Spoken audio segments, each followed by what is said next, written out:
Hello, I'm Maurice Gordon. I'm currently the lead for Careers and Transitions at the School of Medicine MBBS programme here at UCLan.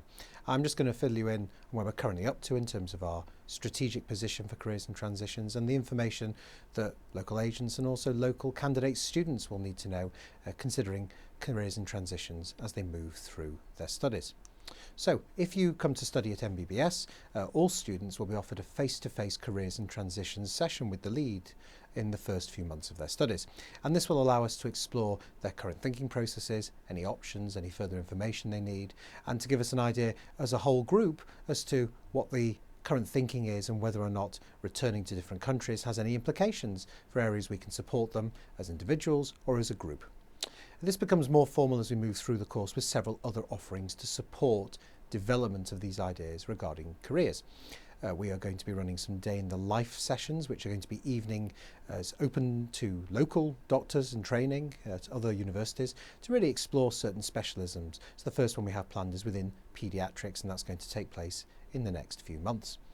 We have a special study component to the course, SSCs, and these run the whole way through the studies with one each year. And these are picked from a digest that the students have total freedom to choose from. Now, whilst these cover a range of disciplines, based on the information we glean from our one-to-one sessions with the students, we can tailor-make this to really meet the student needs and to offer them either further details of career paths they're considering, or conversely, to offer tasters in areas that perhaps hadn't been considered. So again, these can be very much bespoke to our current student cohort and specific student needs. Again, more formal offerings take place as we move further up studies, and at the end of years 3 and 4, after examinations, there are career taster weeks where a student gets to pick from a large number of choices and spend a whole week with the firm in a particular specialism, either in primary or secondary care, to get a real glimpse as to the working life within the specialism. And this isn't something that's part of necessarily formal assessment or studies. It really is just for that purpose, to help the students towards their career aspirations and exploring those bits of information.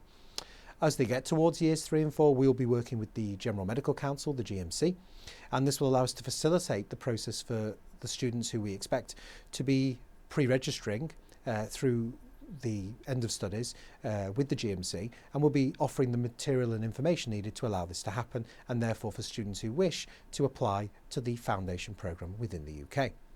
There is an elective option right at the end of the final written summative exams at the end of year 4, and this allows a more prolonged period of study in a particular specialism, and this can occur locally within the UK or internationally.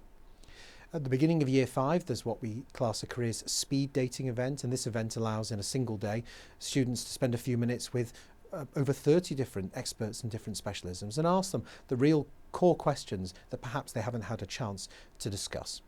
And finally, there is another SSC in year 5, but unlike the other ones that are focused on research within a given context, this is very much focused on the career option that the chosen students will take.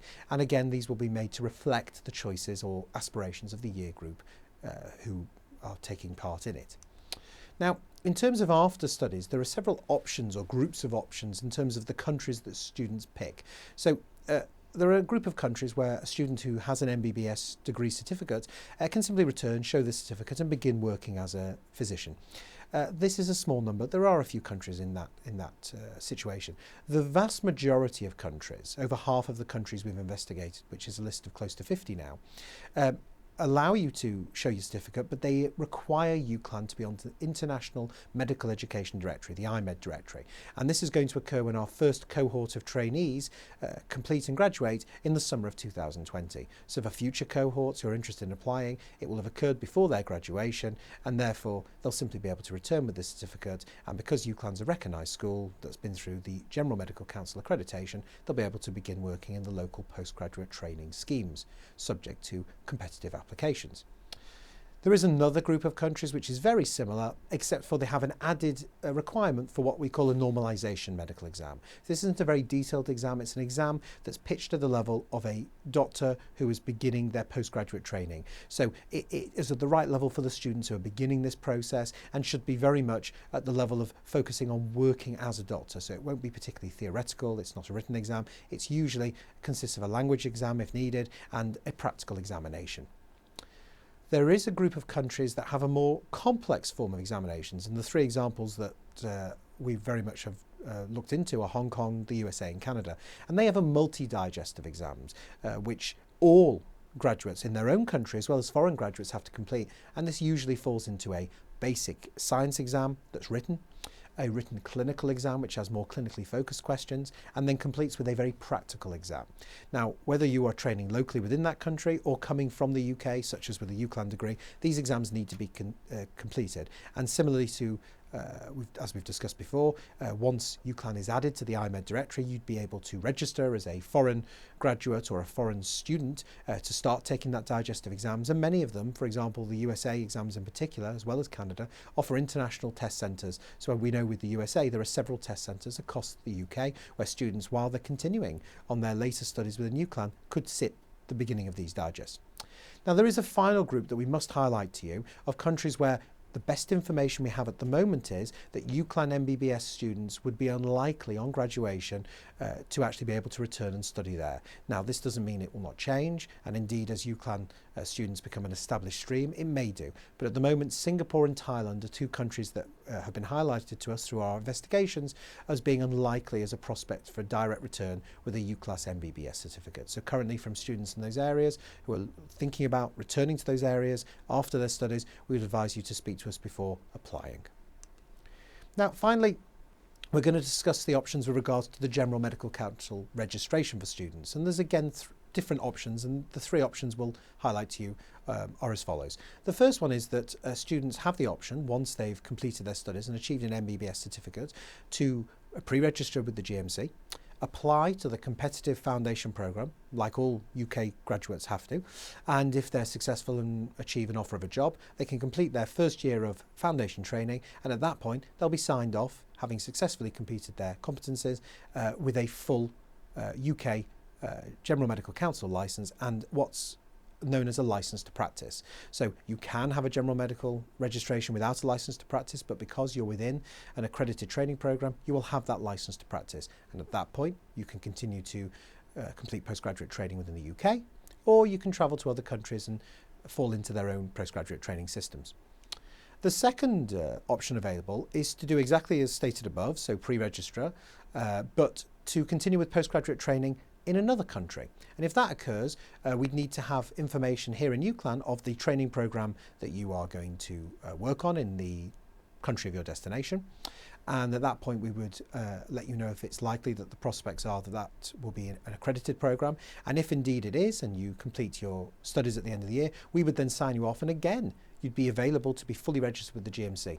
However, at that point, if you're still within that foreign country to the UK, we would advise you to give up your licence to practice. And this is because if you're working in a foreign country, even though you are a GMC fully registered doctor, because you cannot take part in the revalidation process, that's a requirement for all doctors now in the UK to make sure they keep up their skills, essentially by choosing to give up your licence, it means at a later date you can choose to come and work again. And this is the best option as far as the GMC are concerned for students who are choosing to return to their home countries, because they simply keep their options open. Now, the final option, of course, that is available to students who come to study on the MBBS is to simply ignore the General Medical Council, to not pre-register, to not fall into those processes and go off to a country of their choice and register there. Now, that is an option, but the reason we and the GMC would advise against this is that if you then ever choose to change your mind and come back and study, either soon or at a later date in the UK, you would come as if you were any foreign graduate, and you would be falling into the same processes of normalisation. And in fact, the advantage you would have as being a student who's qualified at UCLan is that you can essentially bypass a lot of those processes by following the step above. So whilst this is an option, we would advise students against this. Okay, so that's a summary of where we're up to at the moment. The final piece I would say on this is if indeed students who are prospective applicants for the programme or interested agents have any further questions or specific queries about countries of return, we would advise them to contact through the school admissions email, and at that point we can of course give you specific information or answer any questions you have. Thank you very much for your time.